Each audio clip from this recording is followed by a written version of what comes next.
Assalomu alaykum hammaga. E'tibor beramiz. Mana bu eron g'ishtimiz bo'ladi. G'ishtimiz ko'ryapsizlar, sifatini bir xil tutadi. Mana bu ham o'zimizning g'isht bo'ladi.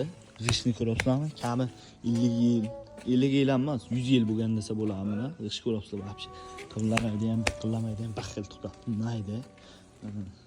Bu g'ishtni ko'p odamlar aytadi, sifatsiz bo'ladi, g'isht bo'lmaydi, to'kilib tushadi degan gaplar bo'lyapti. Kommentarlar ko'p ko'ryapman ularni. Gapirib mas ko'rgazib o'tamiz. Mana ko'ryapsizlarmi? Nayda bir xil tutyapti. Bu deyilgani kami 70 yil ziyod ham bo'lgan bo'lishi mumkin. Mana hozir biz yana bu yerga terib ketdik eron g'ishtini o'zidan. Bundan bir 2-3 oy oldin mana bu yerga ham o'zimiz terib berganmiz. Eron g'ishtidan terib berganmiz. Bu yerga ham e'tiborlaringiz uchun bir xil nayday tutyapti. Bitta ham sho'rlagani yo'qdi. Xudo xolasa agar bu yerni ham sho'rlari yo'q bo'lib ketadi, sho'rlariga e'tibor bermaysizlar. Kimgadir shu xizmatlar kerak bo'lsa agar pastda nomerlarni qoldiramiz, tuni kuni aloqada biz.